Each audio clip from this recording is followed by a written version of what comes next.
আরে দাদা, তুমি তা আজ হঠাৎ আমাদের দোকানের সামনে? কেন রে, তোর দোকানে আসা কি আমার কাছে নিষেধ আছে নাকি রে? হ্যাঁ, আরে না না, কি যে বলো দাদা। বসো বসো। তা দাদা বলো, কি জন্য আসতে হলো আমার কাছে? এ পাশ দিয়ে যাচ্ছিলাম, তাই ভাবলাম তোর সাথে একটু দেখা করে যাই। আরে প্রতাপদা, তুমি তা কি মনে করে? আরে এ পাশ দিয়ে যাচ্ছিলাম, তাই ভাবলাম যে তোদের সাথে একটু দেখাই করে যাই। হ্যাঁ দাদা, সুনীল চলে এসেছে, তাহলে চলো আমরা চা খেতে খেতে কথা বলি। বেশ বেশ, তাহলে চলো তাই করি।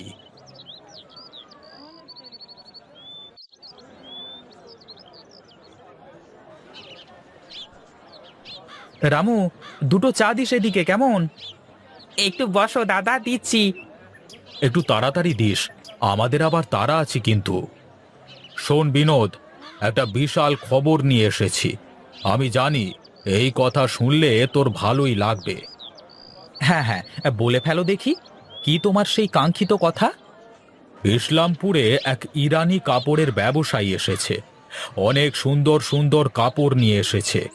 বলেছে যদি ব্যবসা করবার মতো সঙ্গী পাই, তাহলে নিয়মিত সব কাপড় এখানে পৌঁছে দিতে পারবে। বাবা বাবা, এ তো খুবই ভালো কথা দাদা। তুমি তো দেখি জব্বর খবর এনেছো। এই নাও দাদা, তোমাদের চা। কম দামে এত ভালো কাপড় কোথাও পাওয়া যাবে না, বুঝলি? তাই বলছিলাম যে ব্যবসা করতে হলে ওখান থেকেই কাপড় নিলে ভালো হবে মনে হয়। আচ্ছা ঠিক আছে, তাহলে আগে দেখি সুনীল কি বলে, তারপর তোমাকে জানাবো। এই সুযোগ হাতছাড়া করিস নে, আমার মনে হয় লাভই হবে, বুঝলি?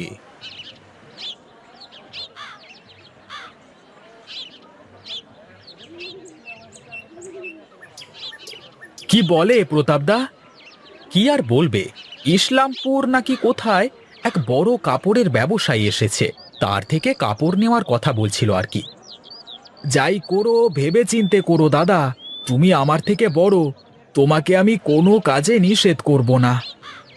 আমি যাই করি না কেন, তোর মতামত ছাড়া তো কিছুই করব না, এটা তুই ভালো করেই জানিস। আর একা একা নেওয়ার সিদ্ধান্ত অনেক সময় ভুলও হয়ে যায়। প্রতাপদা মানুষটা খুব একটা সুবিধের নয়, বুঝলে? তার কাজ, সে যেখান থেকে একটু কমিশন পায় তার হয়েই কাজ করে। আমিও তো তাকে আমার দোকানে প্রথম দেখেই অবাক হয়ে গিয়েছিলাম। তোমার যদি মনে হয় একবার ইসলামপুর গিয়ে দেখে আসবো, তাহলে দেখে আসতে পারো। ঠিক আছে, তাহলে কালই আমি একবার বড় নৌকাটা নিয়ে যাব, দেখে আসি। যদি তেমন হয় তাহলে পরে দেখা যাবে। আমার মতে এটা করলেই ভালো হতো মনে হয়। বেশ বেশ, তাহলে আমি এখন আর দোকানে বসছি নে, একটু কাজ আছে বাজারে। কাজ সেরে তারপর বাড়িতে যাব। তুই একেবারে বন্ধ করে আসিস। ঠিক আছে দাদা, যাও তাহলে। আর বৌদিকে বলো রাতে যেন আমার জন্য চপ বানিয়ে রাখে।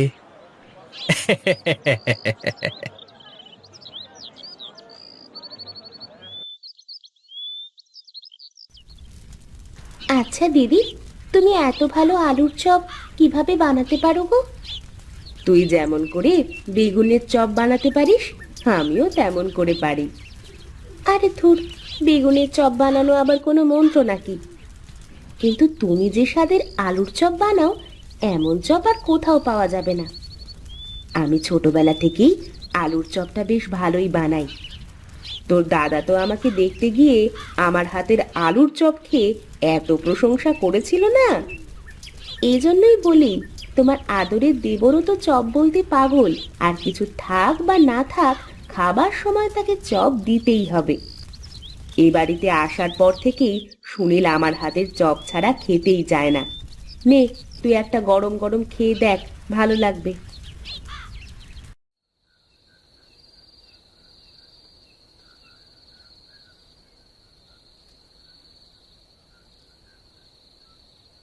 তোমাদের আসতে এত দেরি হলো কেন আজ? সুনিতা বসে থাকতে থাকতে ঘরে গিয়ে ঘুমিয়েই গেছে। কাজ কাম না থাকলে তো মানুষ ঘুমাবেই, আমাদের কি আর কাজের অভাব আছে? হ, যত কাজ তো খালি তোরাই করিস। আর আমরা বাড়ি বসে বসে খাই আর ঘুমাই। কিন্তু দাদা, তোমার এত রাত হলো কি জন্য? তুমি তো সেই অনেকক্ষণ বেরিয়েছো। কি ব্যাপার, দোকান থেকে বের হয়ে বাড়ি না এসে কোথায় গিয়েছিলে তুমি? আরে তোকে বললাম না, বাজারে কাজ আছে, সেই কাজগুলোই সেরে আসতে অনেকটা দেরি হয়ে গেল। তোমাদের দু ভাইয়ের যে কি এত কাজ থাকে, করো তো কাপড়ের দোকানে বসে থাকার ব্যবসা। তোমাদের দিয়ে যদি দোকানদারিটা করানো যেত তাহলে বুঝতে বৌদি, বেঁচে গেছো যে আমাদের মতো দুটো কলুর বলদ পেয়ে গেছো তোমরা। ঠিকই বলেছিস রে, আমরা তো কলুর বলদই, তা না হলে কি আর এভাবে খাটতাম?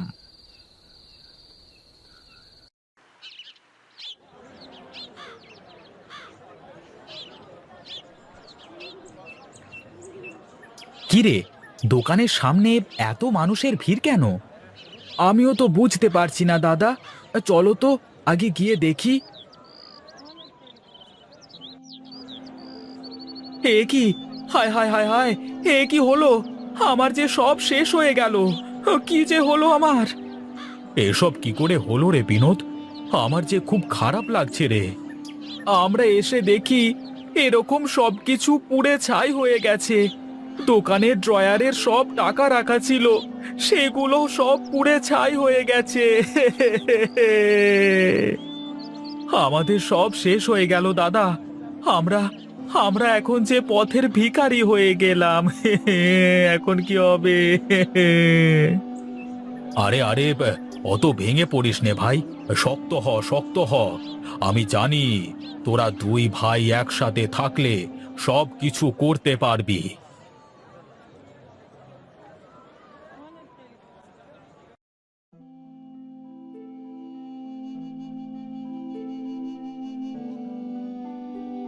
কি গো, শুয়ে আছো তুমি ঘরের ভেতর, আর আমি তোমাকে খুঁজে বেড়াচ্ছি বাইরে। কিছুই ভালো লাগছে না গো গিন্নি, মনটার ভেতর খালি হাহাকার করছে। যা হওয়ার তা তো হয়েই গেছে, এখন আর অত চিন্তা করে শরীর খারাপ করে লাভ নেই। চিন্তা কি আর সাধে আসে নাকি গিন্নি? একটা নগদ টাকা পয়সা কিছুই হাতে নেই। দোকান তো গেলই, সাথে টাকা পয়সা নগদ সব কিছুই চলে গেল গো। এখন এভাবে শুয়ে বসে থাকলে তো হবে না, কিছু একটা তো করতে হবে।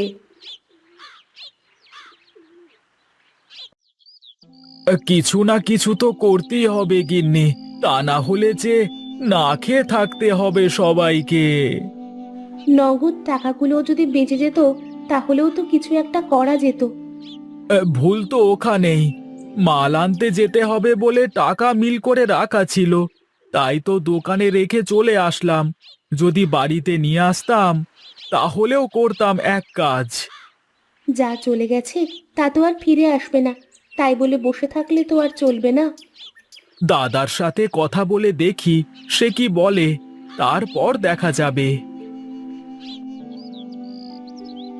ওগো, তুমি যদি কিছু মনে না করো, আমি একটা কথা বলবো? কি কথা? বলো দেখি, আগে শুনি।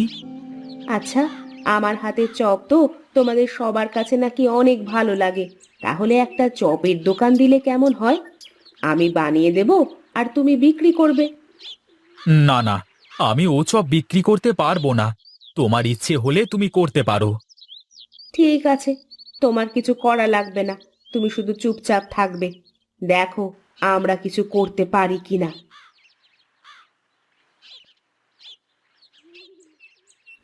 শোন সুনীল, আমি আর সুনিতা চপ বানিয়ে বানিয়ে দেব, আর তুই শুধু বিক্রি করবি, পারবি না তুই? কি যে বলো বৌদি, কেন পারবো না?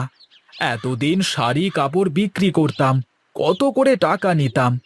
এখন না হয় চপ বিক্রি করে 2-1 টাকা করেই নেব। ছোট থেকেই বড় হতে হয়, তুমি পারবে কিনা বলো? আলবাত পারবো, তোমরা ভেজে দাও, দেখো আমি কিভাবে বিক্রি করে আসি। চল ছোট, আমরা তাহলে রান্নাঘরে গিয়ে কাজ শুরু করে দিই।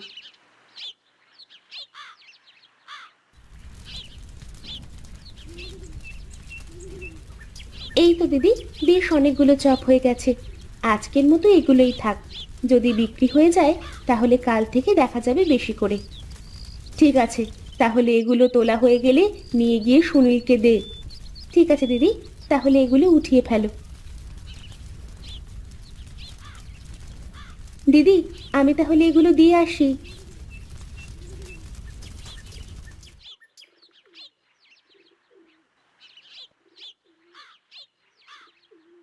কি ব্যাপার, চপগুলো কি বিক্রি হয়নি নাকি ফেলে দিয়ে এসেছিস? কি যে বলো বৌদি, ফেলে দিয়ে কেন আসবো? এই নাও টাকা, সবগুলো চপ বিক্রি হয়ে গেছে। শোনো বৌদি, কাল থেকে আর গ্রামের ভেতরে গিয়ে চপ বিক্রি করা লাগবে না। কাল থেকে সবাই বাড়ির উপর চপ কিনতে চলে আসবে। বেশ তো, তাহলে আরো ভালো হবে, কষ্ট করে আর গ্রামের ভিতরে যাওয়া লাগবে না।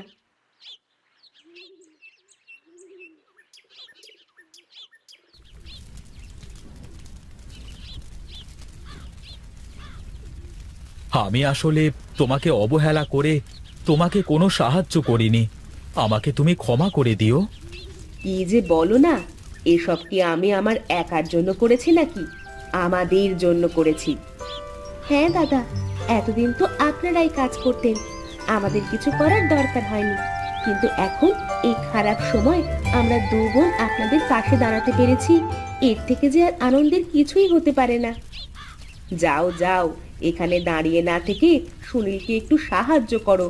পাগলটা একা একা সব সামলাতে গিয়ে হিমশিম খাচ্ছে। হ্যাঁ হ্যাঁ, তাই যাচ্ছি তাই যাচ্ছি।